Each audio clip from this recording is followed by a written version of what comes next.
નમસ્તે મિત્રો, એક તરફ કોરોનાના કેસમાં સતત વધારો થઈ રહ્યો છે તો બીજી તરફ મિત્રો શાળા અને કોલેજોને બંધ કરવાને લઈને મહત્વના સમાચાર મળી રહ્યા છે જે મિત્રો દરેક વિદ્યાર્થીઓ અને વાલીઓએ જાણવા ખૂબ જ અગત્યના છે।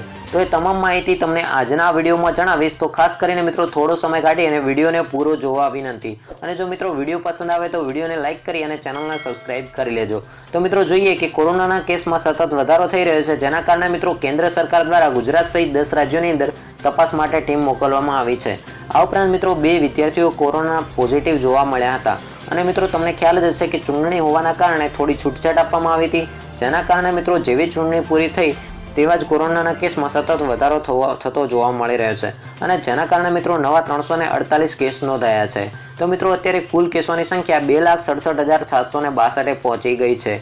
આ ઉપરાંત મિત્રો આગળ જોઈએ કે રાજ્યમાં કોરોનાનો પ્રકોપ સતત વધી રહ્યો છે, જેના કારણે મિત્રો નવા 348 કેસ નોંધાયા છે અને મિત્રો અત્યારે 1786 એક્ટિવ કેસ જોવા મળી રહ્યા છે।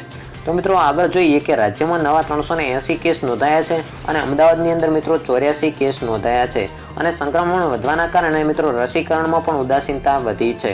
આ ઉપરાંત મિત્રો કોરોનાના વેક્સિનને લઈને મહત્વના ન્યૂઝ મળી રહ્યા છે કે મિત્રો કોરોનાની વેક્સિન છે 45 વર્ષથી વધુ વયના બીમાર લોકોને 1 માર્ચથી આપવામાં આવશે।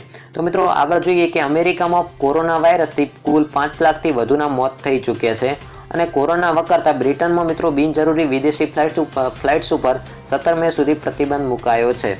આ ઉપરાંત મિત્રો રાજ્યમાં 9 દિવસમાં કોરોનાના દૈનિક નોંધાતા કેસમાં 52% વધારો થયો છે અને મિત્રો સતત ત્રીજા દિવસે 300થી વધુ 380 કેસ નોંધાયા છે અને મિત્રો અમદાવાદમાં 1નું મોત થયું છે। આ ઉપરાંત મિત્રો અમદાવાદમાં કોરોનાના નવા 81 કેસ નોંધાયા છે અને એક વ્યક્તિનું કોરોનાના કારણે મોત નીપજ્યું છે।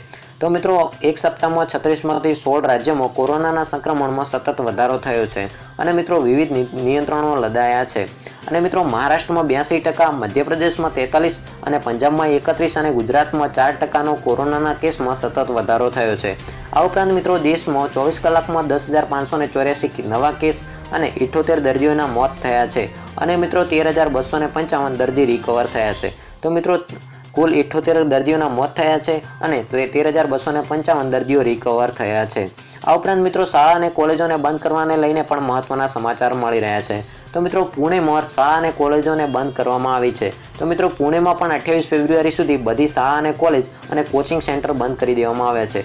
તો મિત્રો સતત કોરોનાના કેસને વધતા જતા ધ્યાનમાં લઈને 28 ફેબ્રુઆરી સુધી પુણેની અંદર શાળા અને કોલેજો તેમજ કોચિંગ સેન્ટરને સંપૂર્ણ રીતે બંધ કરી દેવામાં આવ્યા છે।